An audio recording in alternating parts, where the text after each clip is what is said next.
வணக்கம். செல்வகுமாரின் கோடையிலே இடிமழை, நிகழ்வு மழை, அடுத்தடுத்த காற்று சுழற்சிகள் வருவதற்கு காரணம் என்ன? கோடையில் அனலும் வெப்பமும் நிலவ வேண்டிய நேரத்தில் கோடையில் நிகழ்வுகள் மழை வருவதற்கு காரணம் என்ன? அதுவும் மே 15 வரை அறிவித்திருக்கிறோம். இப்படி மேற்கு தொடர்ச்சி மழையில் அந்த மே 15க்கு பிறகும் தென்மேற்கு பருவமழை தொடங்கும் வரைக்கும் தொடர்ச்சியாக தென்மேற்கு பருவமழையும் நல்ல ஒரு மழைப்பொழிவை கொடுக்க போகிறது. இதற்கு இந்த கோடையில் இப்படிப்பட்ட வானிலை மாற்றத்திற்கான காரணம் என்ன? கடந்த ஆண்டு 111 டிகிரி 112 டிகிரி ஃபாரன்ஹீட் வரை போனது. இன்றைக்கு 100 டிகிரிக்கு கீழே குறைந்து விட்டது. இன்னும் குறைய போகிறது. 96 டிகிரிக்கு கீழே போய்விட்டது. அதிகபட்ச வெப்பநிலை 98 கூட இல்லை. ஆகவே இப்படி போவதற்கு காரணம் என்ன? ஒரு விரிவான அலசலை ஏன், எதற்கு, எப்படி என்பதை பார்ப்போம். இப்போ மழை பெய்திருக்கக்கூடிய தகவலை இப்போ சொல்லிடுறேன். இப்போ சற்று முன் விழுப்புரம் மாவட்டம்,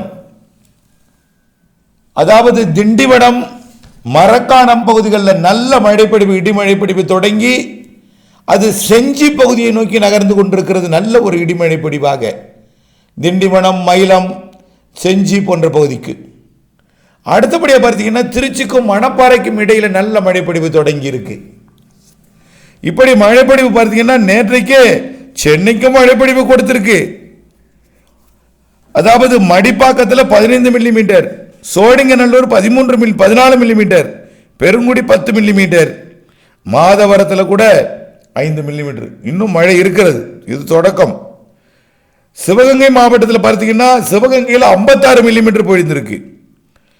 காளையார் கோவிலில் 38 மில்லிமீட்டர் பொழிந்திருக்கு. திருபுவனத்தில் 18 millimetre, Karaikudi 13 millimetre. இன்னும் டெல்டா மாவட்டங்களில் மன்னார்குடி பார்த்தீங்கன்னா 17 மில்லிமீட்டர் பொழிந்திருக்கு, 2 சென்டிமீட்டர் பெய்திருக்கு. கண்டிதம்பேட்டையில் 6 சென்டிமீட்டர் பெய்திருக்கு. மன்னார்குடிக்கு தெற்கே இருக்கக்கூடிய கண்டிதம்பேட்டை.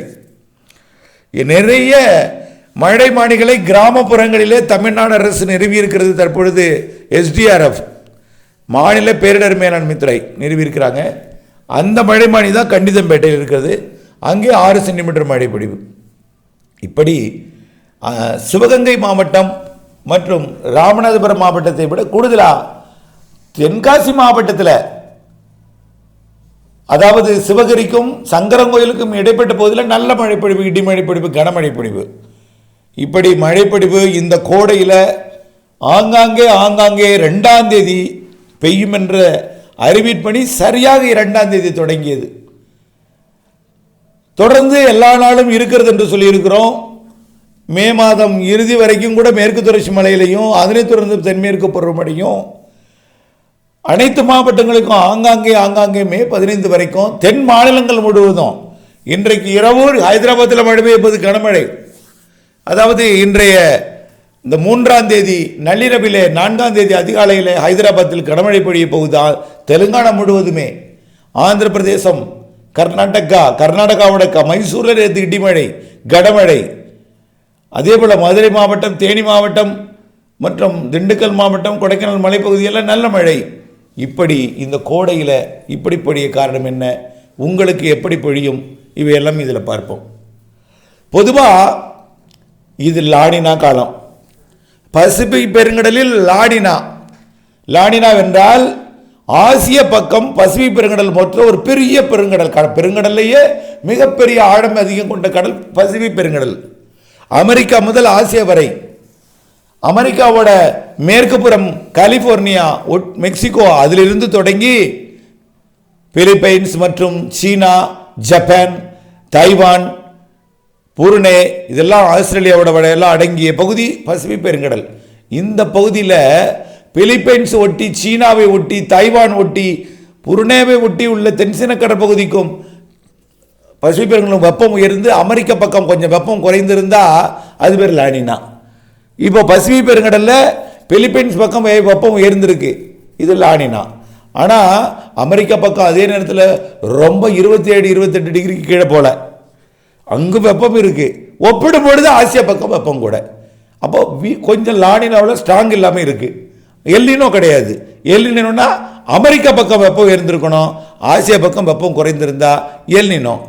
இப்போது ரெண்டு பக்கமும் சமமாகவும் வெப்பம் இல்லை, ஆசியா பக்கம் வெப்பம் அதிகமாக இருக்குது. அப்போ வெப்பம் அதிகமான பக்கம் தான் குறைந்தழுத்த தாழ்வு பகுதியெல்லாம் உருவாகும். அதே போல் ஆஸ்திரேலியாவோட வடக்கு பகுதி, ஆஸ்திரேலியாவோட வட கிழக்கு பகுதியெல்லாம் வெப்பம் மிகுந்திருக்கு, 32 டிகிரி இருக்குது. இப்போ தென்சீன கடல் பகுதியில் 31 டிகிரி இருக்குது. வங்கக்கடல்லையே 30 டிகிரிங்க. கல்கட்டா ஒட்டி தான் 29 28. வங்கக்கடல் ஒட்டு மொத்தம் பெரும்பாலான பகுதி 30 டிகிரி செல்சியஸ் வெப்பம், நீர் வெப்பம்.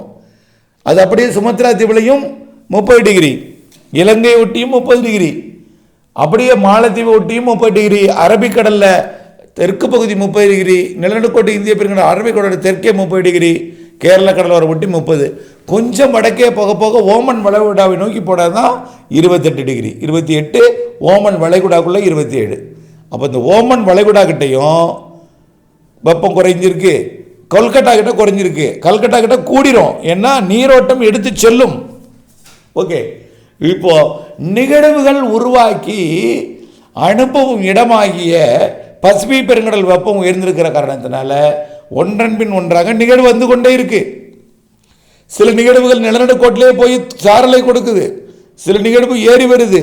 இப்போ நன்றாகவே ஏறி இலங்கை அருகே வரப்போகிறது, தமிழ்நாட்டின் மத்திய தமிழ்நாடு அருகே வரப்போகிறது 8ஆம் தேதி. அதற்கு முன் கிழக்கு காற்றை அனுப்பி கொண்டிருக்கிறது. ஆகவே மழைப்பொழிவை ஏற்படுத்தக்கூடிய நிகழ்வுகள் ஒன்றன் பின் ஒன்றாக தமிழ்நாடு மற்றும் இலங்கையை ஒட்டி வர இருக்கிறது. இது தென் தமிழ்நாடு மட்டுமல்ல, தென் இந்தியா முழுவதுமே மழை பெய்ய போகிறது. தெலுங்கானா வரைக்கும், ஒடிசா வரைக்கும், கடலோரம் எல்லாமே. ஆகவே இப்படி நிகழ்வுகள் ஒன்றன் பின் ஒன்றாக கோடையில் வரும்னு ஏற்கனவே சொல்லியிருக்கிறோம். இந்த ஆண்டு கோடை மழையை ஏற்படுத்தக்கூடிய நிகழ்வு ஒடிசா ஆந்திர பிரதேசத்திற்கு தாமதமாகத்தான் போவோம். மே 15 தேதிக்கு மேலே தான் போகும். இடையில போனாலும் தமிழ்நாடு தொட்டு விட்டுத்தான் தெற்கு ஆந்திரா போய் ஆந்திர பிரதேசம் போய் ஒடிசாவுக்கு போகுமே தவிர தமிழ்நாடு தொடாமல் எங்கிருந்தோ அப்படியே போய்விடாது. அதுவும் வீக் சிஸ்டமாக தான் இருக்கும். ஸ்ட்ராங் சிஸ்டம் புயலுக்கெல்லாம் வாய்ப்பில்லை. அப்படி இருக்கும் பட்சத்தில் அது தாமதமாக நேரடியாக போகக்கூடிய நிகழ்வு மே மாதம் 15 தேதிக்கு மேலே ஒடிசாவிற்கு போவதற்கு வாய்ப்பு இருக்குது.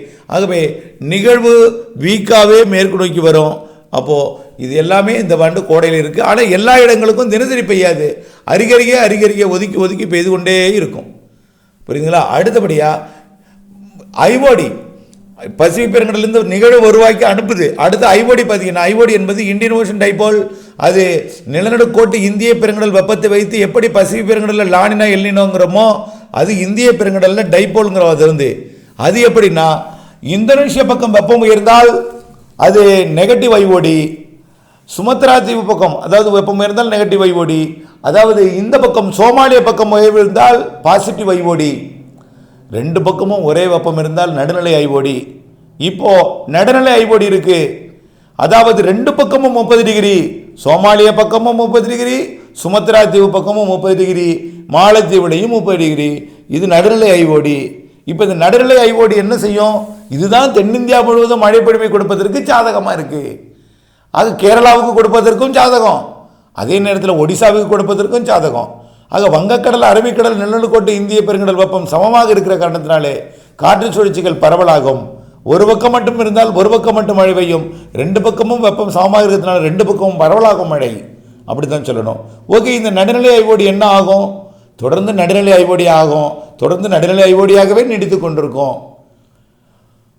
அது பாசிட்டிவ் ஐஓடியாக மாறலாம் அல்லது நைட்ரஜன் ஐஓடியாக இருக்கலாம். பாசிட்டிவ் ஐஓடியாக இருந்தால் என்ன ஆகும்? நிகழ்வு அரபிக்கடலுக்கு போய் நேரடியாக சோமாலியா வரைக்கும் போகும். ஆகவே கரை கடந்து போவதற்கு வாய்ப்பு இருக்கிறது நிகழ்வுகள் தென்மேற்கு வடகிழக்கு பருவமழை காலத்தில். புரியுதுங்களா? ஆகவே நிகழ்வுகள் காற்று சுழற்சிகள் தென்மேற்கு பருவமழை காலத்திலையும் உருவாகும், வடகிழக்கு பருவமழை காலத்திலும் உருவாகும். இதுதான் நடுநிலை ஐஓடி, பாசிட்டிவ் ஐஓடியோட குணம். அடுத்தது எம்ஜேஓ, மேடன் ஜூலியன் ஆக்சிலேஷன். உலகத்தில் காற்று குவிதல் என்பது நிலநடுக்கோட்டை ஒட்டிய பகுதியில் ஒரு குறிப்பிட்ட இடங்களில் இருந்து கொண்டே இருக்கும். இந்த முறை லானினா அமைப்பும் ஐஓடியின் காரணமாக அடிக்கடி ஆப்பிரிக்காவிற்கும் இந்த ஆப்பிரிக்கா மற்றும் நிலநடுக்கோட்டு இந்திய பெருங்கடல் மற்றும் சுமுத்ரா தீவு, ஜாவா தீவு மற்றும் அதனை ஒட்டியுள்ள பிலிப்பைன்ஸ் வரைக்கும் உள்ள பசிபிக் பெருங்கடல், அதனை மத்திய பசிபிக் பெருங்கடல் வரைக்கும் கூட இந்த எம்ஜிஓ என்பது நகர்ந்து கொண்டிருக்கும். அங்கும் இங்கும் தொடர்ந்து திரும்ப திரும்ப வரும், திரும்ப திரும்ப விலகும். ஆகவே இவை எல்லாமே மழைக்கு இந்த ஆண்டு சாதகமாக இருக்கிறது. ஏற்கனவே கோடை மழை பொழிந்து கொண்டிருக்கூடிய நாடுகள் எல்லாமே கோடை மழை அதிகம் பொழிந்து கொண்டிருக்கு. தொடர்ந்து பருவமழையும் அதிகமாக பொழிய போகிறது. இதை வைத்து பார்க்கும் பொழுது இந்த ஆண்டும் கோடை மழையும் இருக்கும்.